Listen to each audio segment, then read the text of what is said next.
And I tried hard to be proud of my service, but all I could feel was shame. And racism could no longer mask the reality of the occupation. These were people, these were human beings. I've since been plagued by guilt anytime I see an elderly man, like the one who couldn't walk, who we rolled onto a stretcher and told the Iraqi police to take him away. I feel guilt anytime I see a mother with her children, like the one who cried hysterically and screamed that we are worse than Saddam as we forced her from her home. I feel guilt anytime I see a young girl, like the one I grabbed by the arm and dragged into the street. We were told we were fighting terrorists. The real terrorist was me, and the real terrorism is this occupation.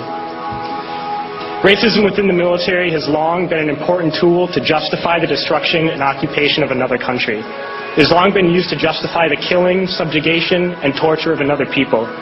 Racism is a vital weapon employed by this government. It is a more important weapon than a rifle, a tank, a bomber, or a battleship.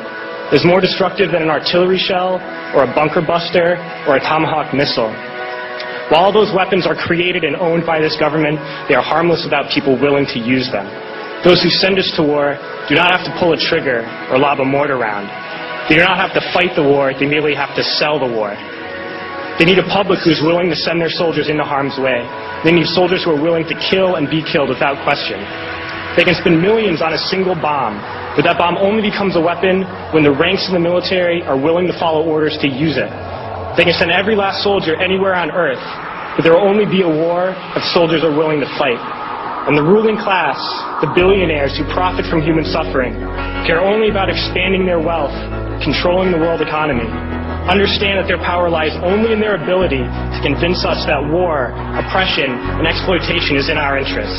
They understand that their wealth is dependent on their ability to convince the working class to die to control the market of another country. And convincing us to kill and die is based on their ability to make us think that we are somehow superior.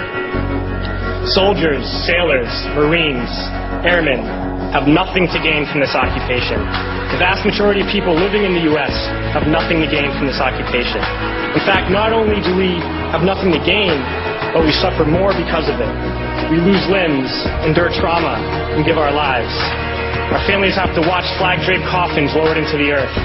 Millions in this country without health care, jobs, or access to education must watch this government squander over $450 million a day on this occupation.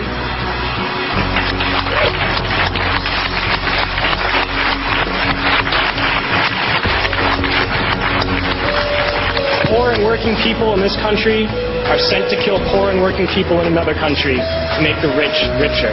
And without racism, soldiers would realize that they have more in common with the Iraqi people than they do with the billionaires who send us to war.